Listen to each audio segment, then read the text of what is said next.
Asia কাপের 15 জনের টিমে থাকলেও প্রথম একাদশে জায়গা পাবেন কিনা তা নিয়ে সংশয় ছিল। সেই সংশয় অনেকটাই দূর করে দিয়েছেন সঞ্জু স্যামসন।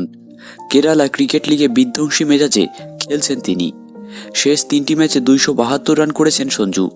তার এই ফর্ম এশিয়া কাপে ভারতের প্রথম একাদশে সঞ্জুর জায়গা প্রায় পাকা করে দিয়েছে। বৃহস্পতিবার 37 বলে 62 রানের ইনিংস খেলেছেন তিনি। আগের ম্যাচে তিনি করেছিলেন 46 বলে 89 রান। তার আগের ম্যাচে 121 রানের ইনিংস খেলেছিলেন সঞ্জু। হাফ সেঞ্চুরি করেছিলেন মাত্র 16 বলে। 42 বলে করেছিলেন সেঞ্চুরি। প্রথম 3টি ম্যাচে 6 নম্বরে ব্যাট করেছিলেন তিনি, কিন্তু চতুর্থ ম্যাচে ওপেন করতে নামেন তিনি। বদলে যায় সঞ্জুর খেলা, করেন সেঞ্চুরি। পরের 2টি ম্যাচে ওপেন করেছেন 30 বছরের ডানহাতি উইকেট কিপার ব্যাটসম্যান। ভারতের হয়ে গত 2 সিরিজেও ওপেন করেছেন সঞ্জু। 2 সিরিজ মিলিয়ে 4 ম্যাচে 3টি সেঞ্চুরি মেরেছেন তিনি। তবে এশিয়া কাপের টিম ঘোষণার সময় অজিত আগারকার জানিয়েছেন, শুভমান গিল না থাকায় সঞ্জু ওপেন করেছিলেন।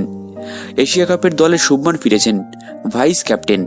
এই অবস্থায় সঞ্জু খেলবেন কিনা বা খেললেও কোথায় খেলবেন তা নিয়ে সংশয় রয়েছে।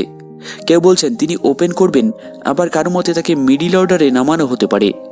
তবে কেরালা ক্রিকেট লিগে সঞ্জুর শেষ 3টি ইনিংস প্রধান কোচ গৌতম গম্ভীরকে আরও সমস্যায় ফেলে দিল। এইরকম ফর্মে থাকা ব্যাটসম্যানকে ওপেনিং থেকে সরানোর ঝুঁকি কি তিনি নিতে পারবেন? ব্যাটিং অর্ডার যাই হোক না কেন, জিতেশ শর্মাকে টপকে সঞ্জুকে আবারও গম্ভীরের প্রথম পছন্দ হয়ে উঠলেন তা বলাই কিন্তু যেতে পারে।